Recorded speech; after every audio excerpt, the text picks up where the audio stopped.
Okay, Song of Solomon chapter 1 verse 1. Ayan, yun ang ulan. The Song of Songs which is Solomon's. Let him kiss me with the kisses of his mouth, for thy love is better than wine. Because of the savor of thy good ointments, thy name is as ointment poured forth. Therefore do the virgins love thee. Draw me, everybody say, draw me. Draw me. We will run after thee. The king hath brought me into his chambers. We will be glad and rejoice in thee. We will remember thy love more than wine. The upright love thee. Sa chapter 2 tayo, verse 1. I am the rose of Sharon. Hindi po si Sharon Enghog, mga kapatid. I am the rose of Sharon and the lily of the valleys. As the lily among thorns, so is my love among the daughters. As the apple tree among the trees of the wood, so is my beloved among the sons. I sat down under his shadow with great delight, and his fruit was sweet to my taste. He brought me to the banqueting house, and his banner over me was love. Stay me with flagons, comfort me with apples, for I am sick of love. Sabihin nga natin, for I am sick of love. Sabi ni Haring Solomon, sapagkat nanghina ako dahil sa pag-ibig. Lahat na nagmahal, magsabing amen. Amen. Nagmahal na po ba kayo? Amen. Pag-usapan natin ngayon ang pag-ibig, mga kapatid. Sabi ni Haring Solomon, Brother R. Jemson, for I am sick of love. Baga, nanghihina ako dahil sa pag-ibig. Wow, grabe si Solomon. Nagulat, mga kapatid, si Tito Pedi, Kuya Jeff, di ba, nung nagturo ko about kay Haring Solomon, nung sinabi ko na 700 wives si Solomon, sabi ni Tito Pedi, talaga? Plus 300 concubines pa. Tulog ko?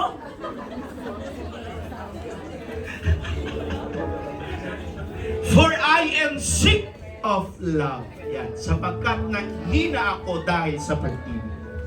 The last verse, his left hand is under my head, and his right hand doth embrace me. May the Lord God bless the reading of His Word. Panginoon, kasihan mo ng iyong banal na Espiritu Santo ang iyong mga mensahe. Ibigay mo ito sa amin, Panginoong Hesus, ng merong pang-unawa na nagmumula sa iyo. Bigyan mo kami, O God, ng karunungan na siyang magsisiwalat sa amin sa umagang ito, na kung saan ang mga salita mo ay bibigyan mo kami, O God, ng kapangyarihan, mamumutawi sa aming mga puso't isipan, Panginoong Hesus, na ang iyong mga salita, O God, hallelujah, ay magiging inspirasyon po namin, kalakasan po namin sa pang-araw-araw. Bago po namin liliban ng lugar na ito, ay pinuno mo na kami ng iyong pag-ibig. Touch every soul, every heart in this room, O God. Hallelujah. Be with us this morning, O God. We can do nothing. I can do nothing without you, O God. Make your holy presence saturate this place, O God. Hallelujah. And bind us, O God, with one accord, in one spirit and in one mind. And once again, Lord God, we bind the devil in your mighty name, O God. We rebuke every kinds of strongholds. We rebuke every kinds of distraction. In the name of Jesus, kumilos ka. Palayain mo ang aming mga sarili, ang aming mga puso. Mangusap ka sa aming kalagitnaan. Sabihin mo ang iyong nais sabihin sa umagang ito. Make me as a channel of blessing. Make me an instrument, O God. In the mighty name of Jesus Christ of Nazareth, we pray. Lahat ng may hininga, lahat ng may buhay, sumigaw ng Amen. Palapahan po natin ang ating Panginoon. Praise the Lord! Praise the Lord! Praise the Lord! Hallelujah! Hallelujah! Praise the Lord! Pangamagat ang kubuang mensahe ng Panginoon. araw na nagsasabing, when love becomes personal. Sabihin mo sa katabi mo, when love becomes personal. Sabihin mo rin sa katabi mo, bago ka umupo, nagmahal ka na ba? At umupo na kayong dalawa. Thank you, backup. Thank you, musicians. Thank you, participants. When love becomes personal. Masarap pag-usapan to habang naulan. Tungkol sa pag-ibig. Actually, mga kapatid, marami pong nagsasabi, lalong-lalo na mga Bible scholars, na hallelujah, ang book na binasa po natin pertaining here in Song of Solomon, o it is a poetic book, mga kapatid, ni Haring Solomon. At marami pong nagsasabi na useless lamang daw ito. Bakit pa sinama ang book ng Song of Solomon sa Bible, mga kapatid? Useless lang naman daw ito. And we can rarely hear a preaching messages, mga kapatid, from that book. Dahil pagsinta lamang daw ito ni Haring Solomon sa kanyang iniibig. Pagsinta lamang daw ito ni Solomon sa kanya pong iniirog. But I will prove to you na bawat book sa Bible is God's breathed, God's inspired. Kung ano man ang nakasulat, mga kapatid, from the beginning up until to the end, ang mensahe ng Panginoon to give us an inspiration. Magiging kalakasan natin ang salita ng Panginoon. Ano man ang nakasulat, letra por letra, versikulo per versikulo, lahat po yan ay kinasihan ng banal na Espiritu Santo ng Panginoon. Amen ba, mga kapatid? Now let me begin with a simple question. What is the difference between knowing someone and loving someone?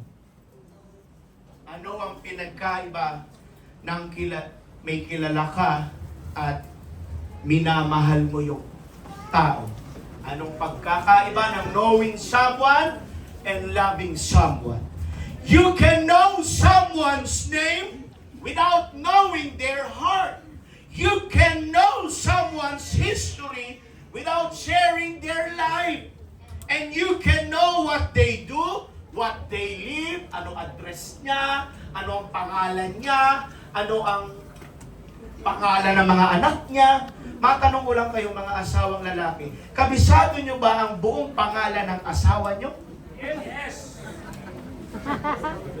Brother Antonio Arcega, anong buong pangalan ni Sister Chris? My wife's full name? Can you help me? Ano? Presentacion Abuela Arcega. Wow! Proud. Brother Michael Eheo, ano ang buong pangalan ni Sister Sharon? Tayo ka, Pia. Full name? Wow! Kinilig. Dudugtungan na naman si Soul. Okay. Alam natin yan, mga kapatid. But that does not automatically mean that you love them. At ganoon din minsan po ang relasyon po natin sa Panginoon. Sa Bible, mga kapatid, alam po natin, kilala natin si Moses. Kilala natin si Haring David. Kilala natin si Amang Abraham. Kilala natin si Apostol Pablo. At kilala rin natin personally ang ating Panginoon. Matanong ko kayo, mga kapatid, kilala niyo ba personally ang Panginoon? Parang konti ang nag-amen. Tanungin ko ulit kayo, kilala niyo ba ang Panginoon personally? Kasi, mga kapatid, kung bakit ko po sinabing personally, pag sinabi po kasing personally, kakibat po ang salitang personally sa intimacy. Meron ka po talagang malalim na ugnayan. Alam niyo ba, mga kapatid, nung tinanggap mo ang Panginoon, nung nakatanggap ka ng banal na Espiritu Santo ng Panginoon, nagpatuloy ka, nagbabasa ka ng Bible, nananalangin ka araw-araw, umaten at dumadalo ka ng gawain, nagkakaroon ka ng intimacy sa Panginoon. Nagkakaroon ka ng personal encounter sa Panginoon. Alam niyo mga kapatid, kagaya po ng mga sinabi ko before, kaya ako ini-encourage kayo mga kapatid na magkaroon tayo ng personal encounter sa Panginoon para sa mga pagsubok na dumadating sa atin, hindi tayo bibitaw kagad. Alam niyo mga kapatid, kung mababaw ang pagkakakilanlan mo sa Panginoon, mababaw ang pundasyon mo, hindi mo pa kilala gaano ang Panginoon. Mga kapatid, makinig kayo. Kung ang Panginoon, ang pagkakakilala mo lang sa ating Panginoon, nagpapagaling, mababaw ka ba kapatid? Kung ang pagkakakilala mo lang sa Panginoon, nagpo-provide siya, mababaw ka ba kapatid? Pero dapat ko pong sabihin sa inyo mga kapatid, na dapat yung pagkakakilanlan natin sa Panginoon, kilala natin siya kung sino talaga siya. Siya yung nagkatawang taong Diyos para iligtas tayo. Trending ngayon sa Facebook, Trinity versus Oneness. Gusto ko na nga mag-comment dun eh. Trending po ngayon yun. Kilala niyo si Tete Lestay? Maraming idol nga dun eh. Dinefine niya mga kapatid. Actually, alam ko na po talaga ang doktrina ng Trinity. Ang Trinity mga kapatid, they believe in one God with three distinct. Ang sabi daw nila mga kapatid, parang bansang Pilipinas lang yan. Iisa. Pero may Luzon, Visayas, Mindanao. Pero hindi mo pwedeng ikahon sa ganung bagay mga kapatid. 1 Timothy chapter 3 verse 16, God was made flesh. Nakakatakot mga kapatid, sa dami sa comment section ni Tete Lestay, nakita ko doon. Paniwalang-paniwala sila sa Trinity, sa doctrine of Trinity. Pero tayo mga kapatid, minulat ng Panginoon ang ating mga kaisipan.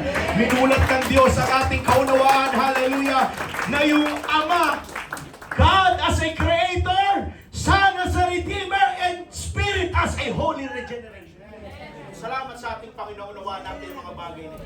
Lahat ba ng tao rito ngayon sa bulwagang ito naniniwala na may isang Diyos? Sumigaw ka ng Amen! Palakpahan natin ang ating Panginoon. And yes, we can even talk about God. But the question is, do we desire God? Ninanais po ba natin? Do we long for His presence? Nag-e-enjoy ba tayo spending time sa Panginoon? Uma-attend tayo ng church, kumakanta tayo, nananalangin tayo, tumutugtog tayo ng instrumento, nagbubukas tayo ng Bible. But somewhere along the way, something can happen na yung ating relationship pwedeng maging routine lang yan. Naintindihan niyo ako mga kapatid? Pwede ka po kasing magtaas ng kamay. Pwede kang magbuklat ng Biblia nang hindi nanggagaling sa puso. Mga musicians, pwede kayong tumugtog at kumanta nang hindi nanggagaling sa Panginoon. Kaya ang sabi ko ngayon sa inyo mga kapatid, yung pag-ibig po natin sa Panginoon, gawin mong personal. Kasi yan ang magdadala sa iyo sa langit. Amen? At dito po, nagiging interesting ang libro po, ang aklat ng Song of Solomon. Pastor, bakit po nasulat po, na-conclude o nailagay ang Song of Solomon sa Bible? There is a romance. Jude. May pag-ibig. Merong desire. May attraction. May love story. May affection na nangyari. And at first glance, ang Book of Song of Solomon, kung babasahin nyo naman talaga, at first glance, parang romance lang ng isang lalaki at babae talaga. And yes, Song of Solomon is fundamentally a poetic celebration of marital love and romantic affection. But throughout Christian history, many believers have also seen its language of pictures that helps us understand something about our relationship with God. Alam niyo ba mga kapatid, ang Panginoon nagde-deserve po ng ating puso. Nagde-deserve siya ng totoong pagsamba. Nagde-deserve siya habang umaawit ka. Hindi naman natin kasi kayang i-examine ang puso ng tao di ba? Halimbawa, umaawit si Arjepson. Hindi ko hindi ko masasabi na galing sa puso niya yun. Tanging ang Panginoon lang ang makaka-examine nun. That is why God, longing for the desires of our heart, yun ang gagaling talaga sa puso, hindi sa nguso lang. Amen? Hindi lang yung ating serbisyo, hindi lang yung ating ministeryo. God wants a relationship. Kayo, ba't kayo nandito ngayon? Kung tutusin, walang humpay ang ulan. Masarap matulog. Masarap humilata. Manood ng Netflix. Mag-order ng pizza sa Greenwich. Buksan ang pet bottles na Coke. Buksan ang chichirya na Nova. Humiga. Manood lang. Magpahinga, matulog. Alam nyo, hassle nga ang punta natin sa church ngayon eh. Pansin nyo ba? Sino na hassle ngayon kanina umaga? Hindi mo alam, umuulan. Nagbibihis kayo, especially sa lahat ng nag-commute. Ang hassle, di ba? Lalo na sa may mga anak. Bibihisan nyo anak nyo, paliliguan nyo, magko-commute. Kita ko nga Sister Bel, karay-karay pa siya eh. Pero nagsimba, pinipili pa rin magsimba. What? Tanungin ko kayo, anong klaseng pag-ibig yan, kapatid? I am so obsessed, I am so in love sa Panginoon. Pero bakit natin ginagawa ang mga bagay na yan? Una, mahal ko ang Panginoon. Pangalawa, ginagawa natin ito. Alam ko may kabuluhan ang mga bagay na ito. Kayo mga kapatid, para kanino kayo bumabangon ngayong umagang ito? Sino dito nag-Nescafe kaninang umaga? Kung tutusin mga kapatid, ang sarap magpahinga ngayon. Huwag na magtrabaho. Huwag na mag-vulcanize. Huwag na magpalit ng gulong. Iwan mo muna yung isipin mo, Brother Jeff. Nakakapagod. Sa mga estudyante, sarap. Walang pasok. Di rin kayo masaya kasi walang baon. Oh, meron. Sir, matanong ko lang kayo. Sino dito mga magulang weekly magbigay ng allowance sa akin? Meron ba? Say amin na lang. Wala. Okay. Sino naman dito mga magulang everyday nagbibigay ng baon sa akin? Say amin. Mautak kayo kung gano'n. Kasi kung weekly, halimbawa, ang baon ni Lawrence, Ate Beg, 1,000 weekly. Monday pa lang, ubus na yun. Bata ka. Pero mga magulang, tip lang, everyday kayo magbigay ng baon. Huwag lang weekly mga kapatid. Pero hindi ko naman disregard lahat ng mga magulang na nagbibigay weekly kasi alam ko naman na disiplina nyo. Anak nyo, naturuan nyo talagang mag-impok, magtipid. Pero bibihira lang yun. Ako nga dati nung high school ako, June. Monday pa lang, Tuesday pa lang, ubus na. Pero tip lang yun sa mga magulang. Everyday na lang kayo magbigay ng baon. Para pag nag-suspend si Mayor Biaso, walang pasok, wala rin baon. Sino dito nakapag-sopas? Sino dito nakapag-champurado? Hindi nakapag-lugaw? Okay. Palakpakan natin ang ating Panginoon. Number 1, love is not satisfied with distance. Ang chapter 1, mga kapatid, babae po ang nagsasalita nito. Let him kiss me with the kisses of his mouth, for thy love is better than wine. Pansinin niyo yung lingwahe ng babae, mga kapatid. Hindi niya sinasabi na, I know about his love, pero ang punto ng sinasabi niya, mga kapatid, I desire for His love. Ang taong umiibig, yan, ay hindi po satisfied na malayo. Because love desires closeness. Kapag mahal mo ang isang tao, gusto mo siyang makasama, di ba? Gusto mo siyang makausap. Gusto mo siyang maka-fellowship. Gusto mo siyang nakikita. Gusto mong updated ka sa lahat ng ginagawa niya, sa lahat ng nangyayari sa buhay niya. You don't have to force to spend with time to them. You want to. At dito natin kailangang tignan ang ating mga sarili spiritually, mga kapatid. Tanungin ko kayo, when was the last time you genuinely desired God's presence? Hindi dahil may kailangan tayo. Hindi dahil may problema tayo. O hindi dahil nanghihingi tayo ng blessing sa Panginoon.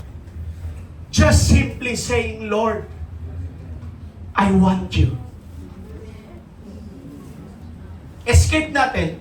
Itanggalin natin sa eksena yung may pangangailangan tayo. Tanggalin natin sa eksena yung may problema at nanghihingi tayo. Kailan tayo nag-desire sa presensya ng Panginoon na, Panginoon, Ikaw talaga yung gusto ko. Wala nang iba. Hindi ko kailangan ng prayer request, Lord. Hindi ko kailangan ng solusyon sa problema. Ikaw talaga ang kailangan ko. Sino sa inyo nagdadais po ng ganyan? Yung wala tayong ibang hiningi sa Panginoon. Tanging ang request mo, Ikaw, Panginoon. Ikaw ang gusto ko. Napakalaking difference po nun, mga kapatid. Sometimes we approach God because of what He can give us. Panginoon, pagalingin mo ako. Panginoon, minsan ganito pa nga tayo eh. Panginoon, pagalingin mo lang ang aking anak. Magsisimba na ako sa'yo. Ginawa mo pa talaga yun? Mali yun. Sabi ko sa inyo.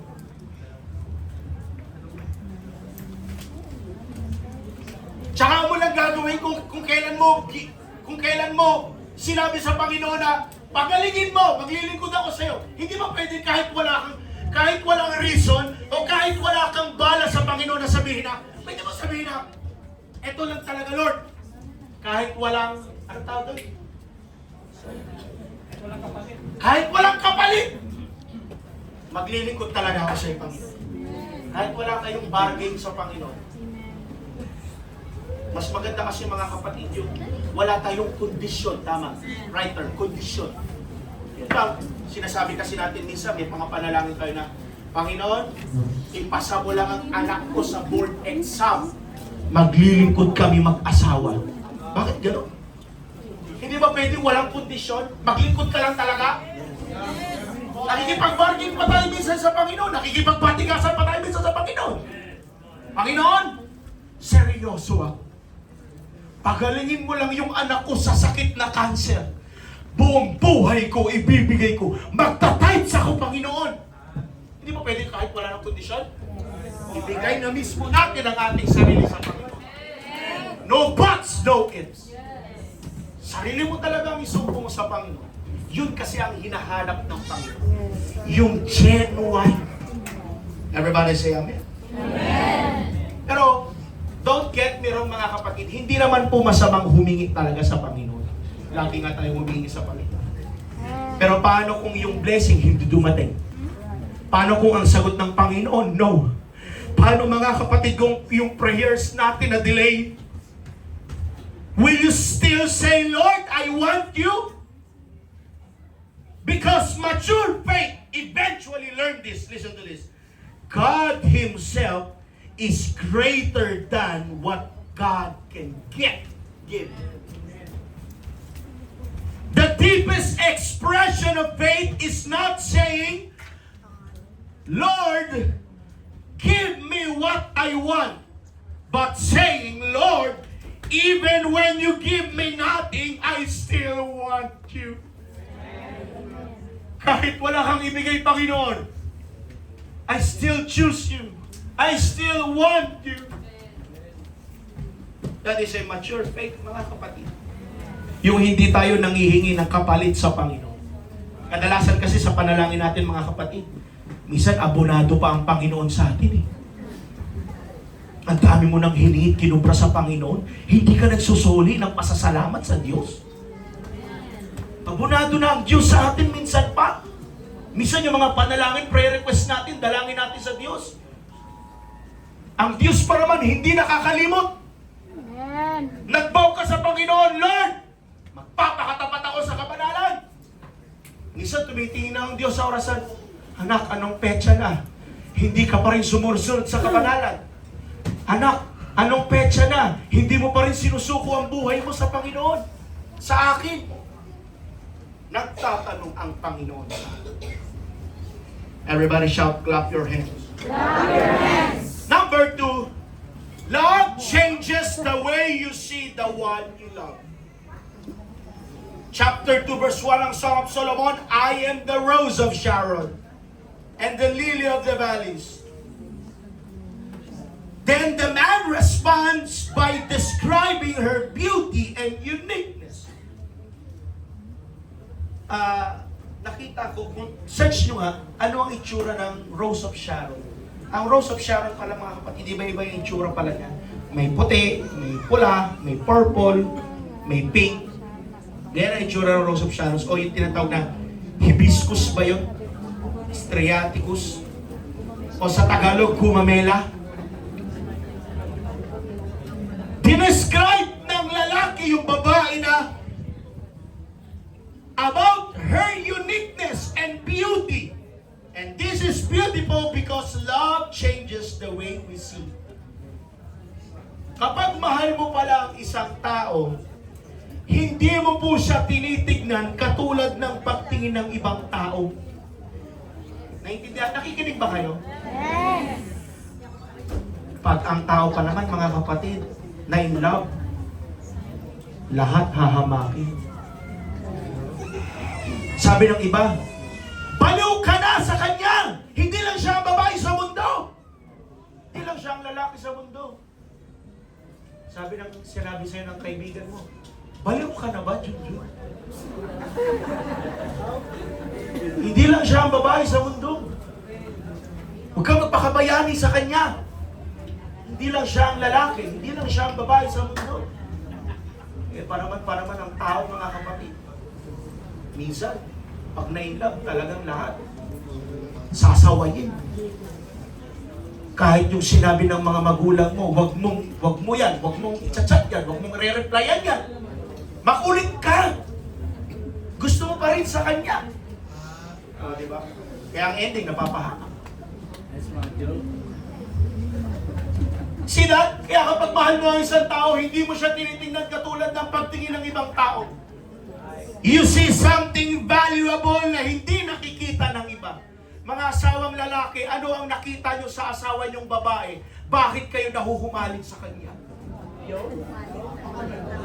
Napakaganda. Sexy.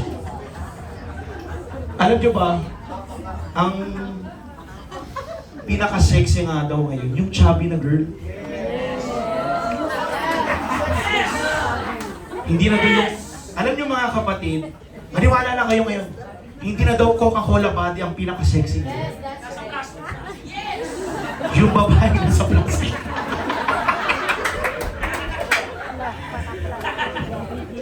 Chubby is the next? Sexy. Is the new sexy. Wow. Lahat nga ng chubby dyan, siya amin. Amen. Di ba mga lalaki, ano nakita natin sa asawa natin? Oh, in love ka dyan, na hindi nakita ng ibang tao. You see something worth pursuing for. At alam nyo, ganito din po ang ginagawa ng Diyos sa atin. The world can look at you and see your mistakes. Ang tao pa naman, naaalala ang pagkakamali ng tao. Ang tao pa naman, hindi nakakalimot sa past ng ibang tao. Sa nakaraan ng ibang tao, kasi susumbat sa iyo yun. Matagal ko na ako pinagsisihan yun eh. I am not defined by my past. Yung iba, sa nakaraan mo. Pero alam nyo ba, salamat na lang na hindi lang tao ang Diyos. Diyos talaga mismo siya at hindi siya parehas tumingin ng tao. Hindi po ganyan tumingin ang Panginoon kagaya ng pagtingin ng tao. God sees differently. Alam niyo mga kapatid, hindi po dinidinay ng Diyos ang kahinaan ng tao. Minsan marupok tayo. Sino marupok sa inyo? Sino dito mahina? Sino dito mabilis ma-fall? Kaya lagi nagkakamali. Sino dito maramdamin? Oh. Sino dito konting makarinig lang ng konting negative? Nasasaktan na kagad yung damdamin. Si Abby nga mga kapatid iniwan lang namin si Anya, umiiyak na. Ay kung maramdamin, grabe to. Minsan marupok tayo, minsan nasasaktan tayo sa mga mababaw. At hindi po dinedeny ng Diyos yung kahinaan natin. Tao tayo mahina tayo nasasaktan tayo Pero alam nyo ba?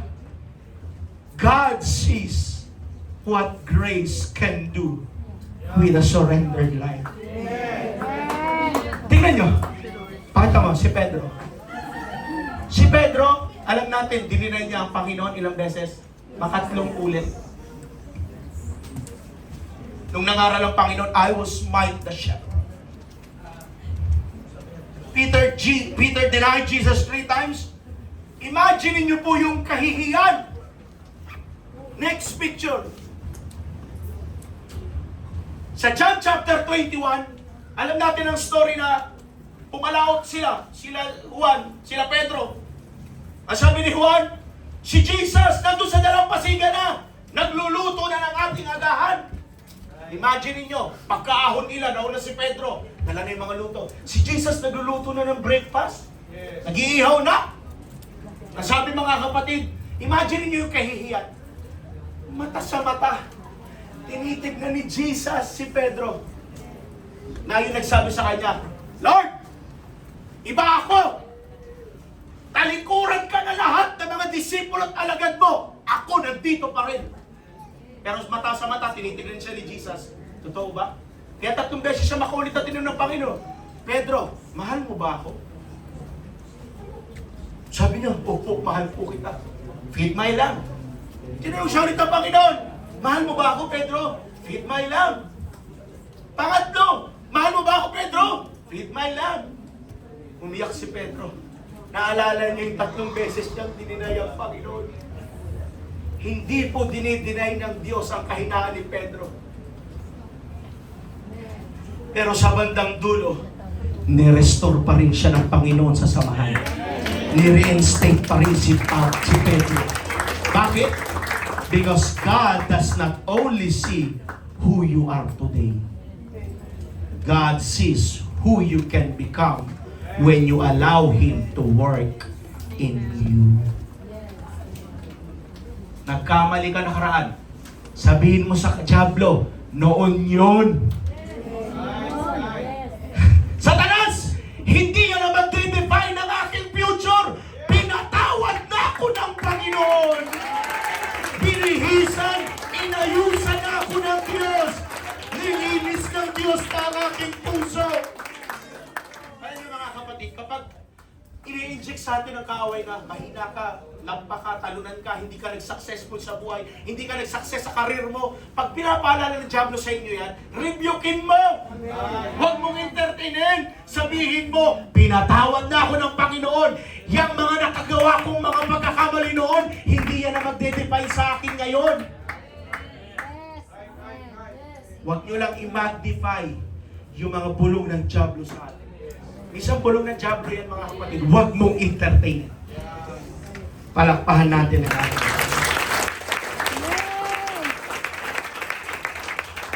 Number 3, God desires a love that is personal. In verse 3 and 4 ng Song of Solomon chapter 1, the Bible says, draw me. Maikli lang, pero powerful, no? Draw me. There comes a point when faith becomes personal. Hindi po, young people, maaaring ang mga magulang mo ang magkaroon ng relasyon sa Diyos para sa'yo. Hindi ang pastor mo, hindi ang asawa mo, o ang mga bawat kapatiran sa church ang magkakaroon ng relasyon para sa'yo. At the end of the day, you must personally respond to God. Sarili mo talaga. Ikaw mismo magkaroon ka talaga ng personal encounter sa Panginoon. Sinabi ko sa inyo last 3 weeks ago, hindi dahil sa pananampalataya ng inyong mga magulang, young people, kayo ay dapat magpatuloy sa Diyos. Magpatuloy kayo dahil personal nyong na-encounter ang pagpapatawad ng Diyos. Maglingkod kayo mga young people dahil personal nyong naramdaman ang pag-ibig ng Panginoon. Pinatawad kayo. Naramdaman mo talaga yung Holy Ghost. Hindi yung, bakit ka naglilingkod? Christian yung nanay ko eh. Masasaktan ako sabihin niya sa school, sa mga classmate niya, bakit ka nag-church, Anya? Pastor yung tatay ko eh. Pangit, di ba? Gusto natin ituro sa next generation, mga kapatid, na maglingkod kayo dahil hindi dahil sa amin.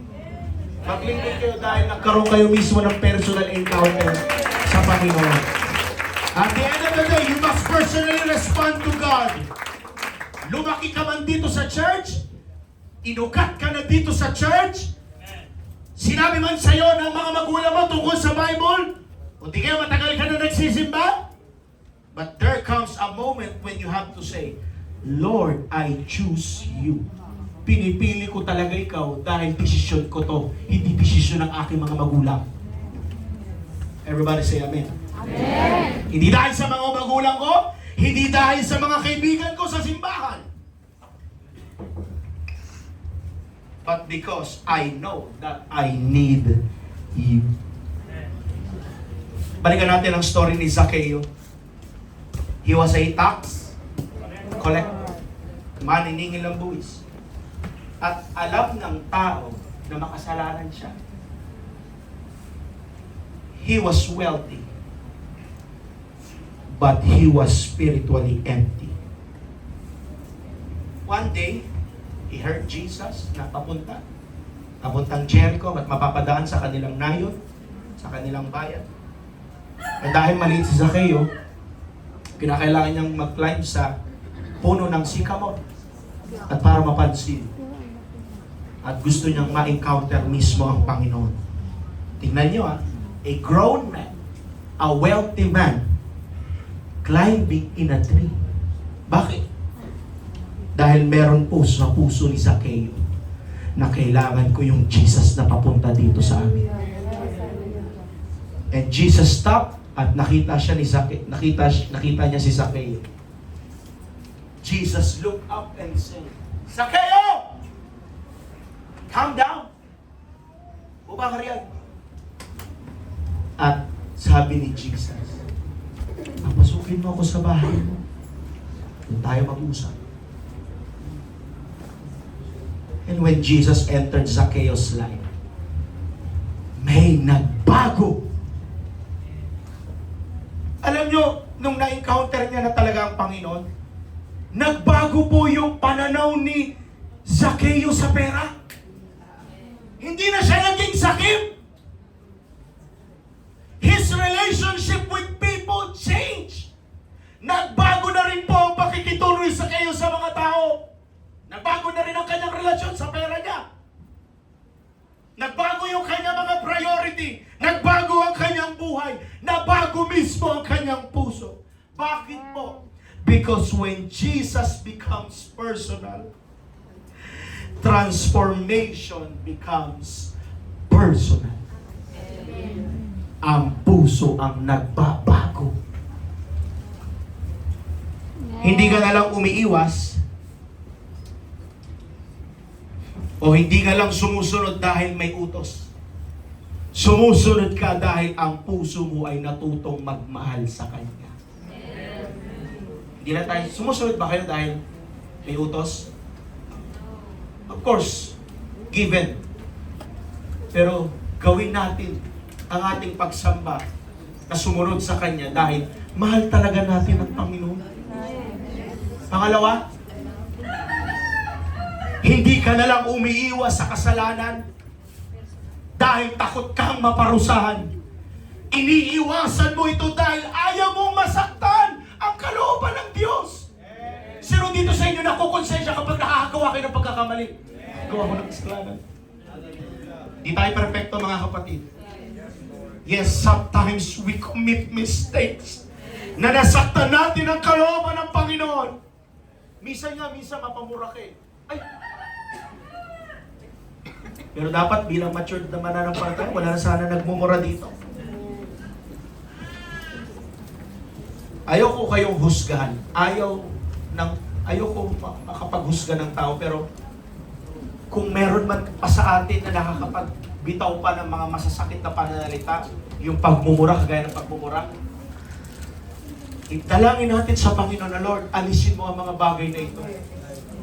Ayaw ko kayong husgahan. But this is a message for every one of us. Yung mga minsan white lies, mga kapatid, nakakakumit tayo.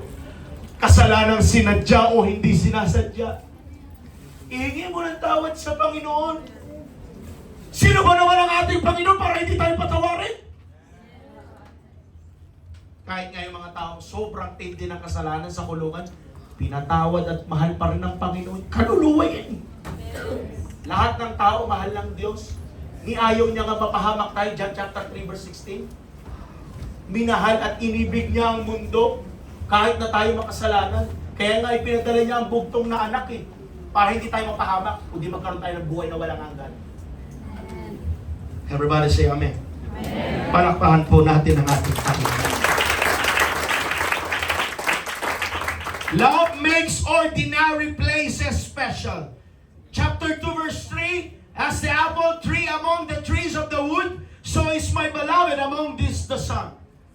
Ang sabi ng babae, I sat down under his shadow with great delight. Ang ganda ng great delight, mga kapatid. There is joy in being near the one you love. Yes, simple lang yung lugar, ordinaryo lang yung lugar. Pero kapag kasama mo yung tao, naging special. You can sit anywhere. Kahit saan pa kayo, kahit ordinaryo lang yung lugar. Pero kapag kasama mo yung taong inihirog at sinisinta mo, nagiging special yung kapaligiran. Alam nyo, sabi ko sa mag-asawa, alam nyo, kahit hindi pa paldo ang buhay, sorry sa word paldo, pang gen term na yung gen Z term. Alam nyo mga kapatid, kahit hindi pa kayo paldo mag-asawa sa buhay, basta kasama mo yung gusto mo na tao, okay lang, di ba? Sa hirap at ginhawa. Alam nyo, may nag-post nga sa Facebook eh. Nakamotor lang sila. Kahit nauulanan kami, sisilong kami, may kapote kami, darating ang araw, magkakasasakyan din kami. Masarap kasi yung tao kasama mo sa hirap eh. Kasama mo sa tagumpay, nung naabot nyo yung tagumpay, kasama mo. Alam nyo mga kapatid, sa mag-asawa, kahit meron pong tulo ang bahay ng bubong nyo, basta kasama mo yung taong gusto mo. O kahit makalat ang bahay, basta kasama mo yung taong gusto mo, lahat hahamakin mo, di ba? May peace of mind kayo. Mas masarap nga kasama kung hindi mo kasama ang biyanan mo sa bahay. Magkakaroon ka talaga ng peace of mind. Yan yung sinasabi ng ibang tao, kahit makalat ang bahay nyo, kahit hindi pa kayo nakapaghugas, basta pag hindi nyo kasama ang biyanan nyo, may peace of mind kayo. Tingnan nyo, kapag dinadalaw kayo ng mga biyanan nyo, mga magulang nyo, makita. Yan ang reason mga kapatid kung bakit ang disenyo ng Panginoon sinasabi, bubuklod kayo. Yan po, totoo po yan. Huwag po kayo magalit sa akin. Siguro may mga magkakasama dito, pero kung okay kayo, go! Pero the Bible says, separate. Mahirap kasama ang biyanan. Amen!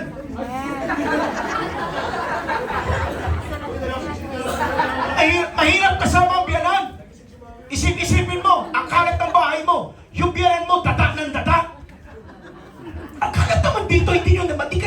hinihigpit? Paano ba? Kaya nga kami bumukod eh. O, di ba?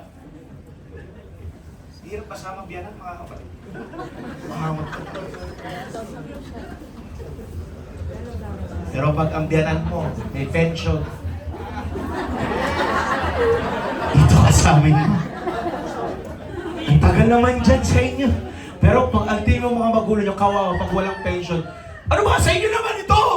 Tagal-tagal sa amin dito, 2 buwan na, hindi nyo kinukuha. Kayo naman! Masama-sama ka ng mga anak mo.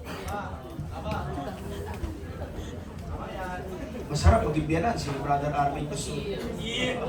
Pag-aagawan to. Kano kaya pension eh? Pero pag kasama mo ang tao, gusto mo lahat hahamakin mo. Yan dinescribe ng babae, mga kapatid, itong Song of Solomon. Pero alam niyo ba, in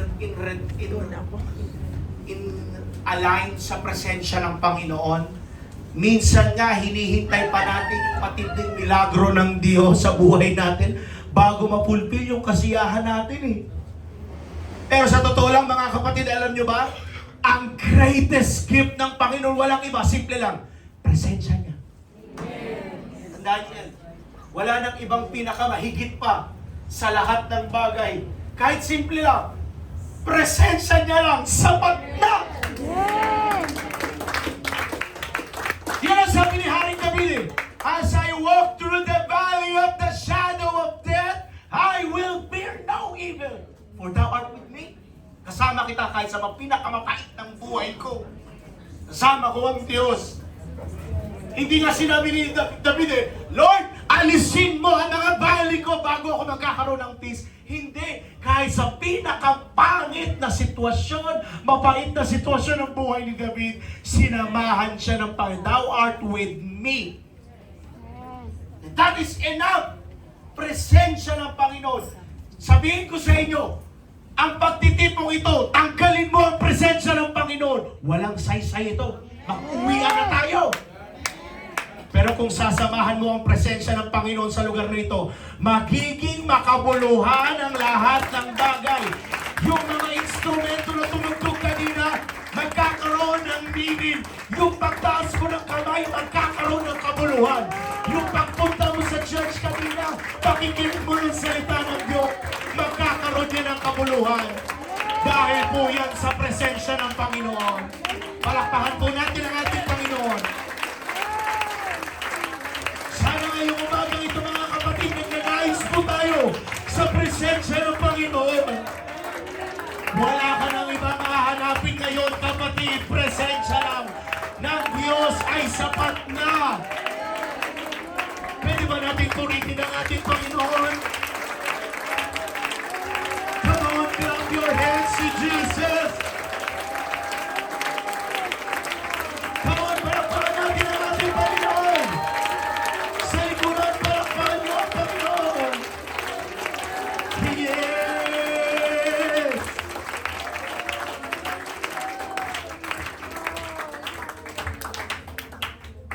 Sino dito sa inyo may personal na encounter sa Panginoon?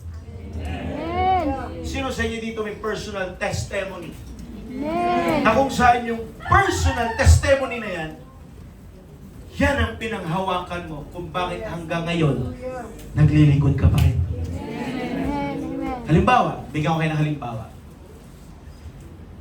Milagro. Nagkaroon ng milagro sa loob ng pamilya mo. Halimbawa, dying na yung anak mo. Brother Andy, Argao family. Dying si Audria. Personal testimony niya yun. Kung hindi dahil sa ganitong bagay na ito,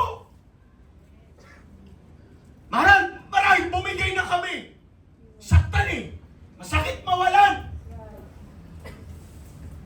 Pero dahil pinatibay ng Panginoon yung testimony na yun, hindi ka basta-basta bibitaw. Hindi ka basta-basta magkakaroon ng ipuputunin mo yung ugnayan mo sa Panginoon. Kasi meron kang malalim na relasyon sa Panginoon. Naranasan mo talaga ang pagpapatawad. Naranasan mo talaga ang kagalingan ng Diyos. At hindi ka basta-basta bibitaw. Alam nyo, kapag meron kang personal testimony, hindi ka basta-basta bibitaw at susubo. Magkaroon kayo ng personal encounter. Sa lahat ng mga nabackslide dito at bumalik, maging stepping stone yun para tumibay kayo ng tumibay sa Panginoon. Mapalad ka, nakabalik ka. Yung iba, wala na. Nilaan mo na ng kahihiyan. Nilaan mo na ng mundo. Pero ikaw, nakabalik ka. Ibig sabihin, mahal ka pa ng Panginoon. Tinatawag ka pa rin ng Diyos. Kahit sa dami-dami na ng kasalanan na nagawa mo, inibig at tinawag ka pa rin ng Panginoon. Halakpakan natin ang ating Panginoon. His presence becomes our rest. I sat down under His shadow with great delight. What a beautiful picture. Under the shadow means protection. It means security, rest, and comfort. Alam niyo ba ang buhay? Nakakapagod? Trabaho ka ng trabaho. Hindi na natapos. Nakakapagod na bilang mga magulang yung responsibilidad. Gastusin sa loob ng bahay. Hindi na patapos-tapos to, Lord. Gusto ko na magpahinga. Pagod ka na sa disappointment. Pagod ka rin sa mga expectation ng tao sa paligid mo. And sometimes the greatest need of the soul is not another achievement. Alam niyo kung ano? It is rest. Matthew chapter 11 verse 28. Come unto me, all ye that heavily labor and heavily laden. I will give you rest. Ibigyan ko kayo ng kapahinga. Hindi niyo ba napapansin? Kapag humihingi tayo ng kasagutan, ang binibigay ng Diyos, presensya niya. Hindi niyo ba napapansin kapag humihingi tayo ng explanation sa sagot na nangyari, mga kapatid, ang binibigay niya, kapayapaan. Hindi niyo ba napapansin? Sometimes we want the situation change, pero tayo mismo ang binabago ng Diyos. Gusto mong mabago yung sitwasyon, Lord, baguhin mo ang sitwasyon. Pero alam niyo kung ano binabago ng Panginoon? Ikaw ang binabago ng Diyos. Para magbago yung pagtingin mo sa problema. Problema lang yan. Issue lang yan. Lilipas din yan. Tayo mismo ang binabago ng Panginoon para magbago yung tingin natin doon sa problema na nangyarap natin. Naintindihan niyo ba, mga kapatid? Sino na gustong matapos ako?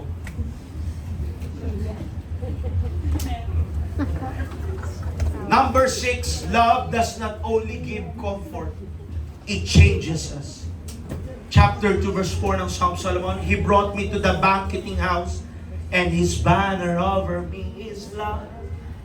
Alam mo yung kantang yan? A banner represents identity. It tells you who you belong to. And spiritually, there is something powerful about knowing I belong to God.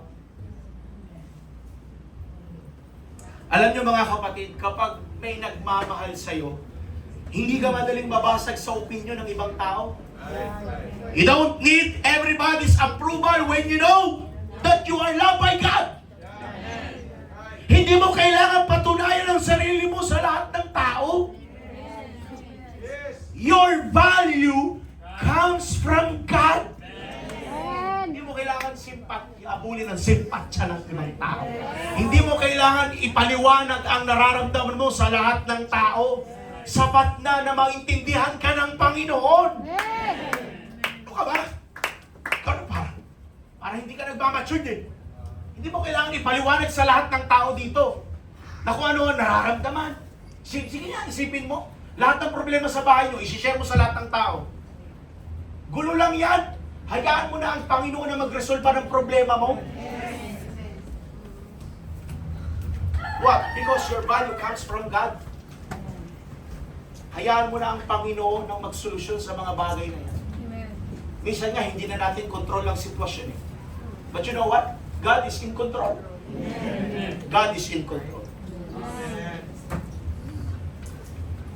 Kontrolado pa rin ng Panginoon ang nangyayari sa bansang Pilipinas. Kahit na sobrang sama ng ating gobyerno, kontrolado pa rin ang Panginoon. Ibig sabihin ba niya, Pastor? Nagkukulang ang Panginoon? Hindi po. Kontrolado ng Panginoon ang mga bagay. Balikan natin ang story ng prodigal son. He left his father's house. Sinayang niya ang kanyang in-inherit. At nagkaroon siya ng matinding terrible decision. Rock bottom talaga ang buhay niya. From nothing or from something to nothing ang nangyari. And eventually, he came home. Sabi niya sa decision, babalik ako sa bahay ng tatay ko. Kahit pagawin katulong na lang ako, okay na sa akin, basta makakain ako doon. Yung mga katulong ng tatay ko, yung mga mate ng tatay ko, nakakain pa sila. Ako dito, kumakain ako sa tabi ng baboy. Now imagine what he expected. Siguro papaluin siya ng tatay niya. Siguro pagsasabihan siya ng masasakit ng tatay niya. May punishment, may rejection na ibibigay sa kanyang tatay niya. Sa isip niya lang yun. Sabi pa, I am no longer. You called me a son. Mas mabuti pang tawagin mo na lang kung servant. But the father saw him from a distance. And what the father did, he ran toward him. The son came home carrying shame, but the father met him with love. The son came home with a speech, but the father gave him restoration. The son was thinking, maybe I can become a servant. Pero ang sabi ng tatay, anak pa rin kita. Magbago, balik-tarin mo man ang sitwasyon. Walang magbabago doon, anak pa rin kita. Balik-tarin mo ang sitwasyon. Anak mo pa rin, Brother Arjen Sumusto. Balik-tarin mo ang sitwasyon. Pumangit man ang mundo, magunaw man ang mundo, anak pa rin kita. Ganon din ang Panginoon sa atin eh. Magkasala ka ba ng paulit-ulit, anak? Anak pa rin kita! Walang mababago doon! Yan po yung biyaya na tinatawag. Alam niyo ba ang biyaya po, hindi po nagpe-pretend na ang kasalanan ay hindi nangyari. Pero ang sabi ng grace ng Panginoon, your sin is real, but my love is great. Hindi dinideny. Hindi nagpe-pretend ang grace ng Panginoon na walang nangyaring kasalanan. May nangyari nga eh. Hinuha niya yung yaman niya sa kanyang magulang. Yes, sin is real, but my love is greater. Ganon din ang Panginoon sa atin. Mahal tayo ng Panginoon kahit anong mangyari. Last two, love makes you want to stay. Stay me with flagons, comfort me with apples, for I am sick of love. Yung language yan, intense mga kapatid. Nang hina ako dahil sa pag-ibig. She was overwhelmed by love. And spiritually, there is something here we need to recover. Alam niyo ba mga kapatid? God wants us to learn how to stay with Him even when life is good. Kapag may problema, prayerful tayo. Kapag may blessing, busy tayo. Kapag may sakit, malapit tayo sa Diyos. Kapag gumaling na, minsan nakakalimot tayo. Kapag walang pera, faithful tayo. Kapag may pera na, suddenly we became independent. Ano ba talaga? Saan ba tayo luluga? But we need to understand that God is not only the God we run to when we have a problem. He is the God we remain with when the problem is gone.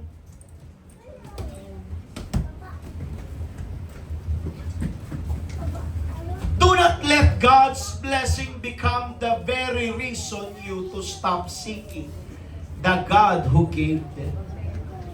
Amen ba mga kapatid? Amen. Lahat ng inaantok magsabing hallelujah. Number 8. Lapit na po ako matapos, konti na lang. Mamaya kasi mahaba rin naman ang tulog nyo mga kapatid. Pag uwi dito, mga alas 12, mag-lunch lang kayo. 1, 2, 3, 4, 5, 6, 7. Mga 6 na oras ang tulog niyo mamaya, mga kapatid. Sabi mo sa katabi mo, konti na lang matapos na si Pastor.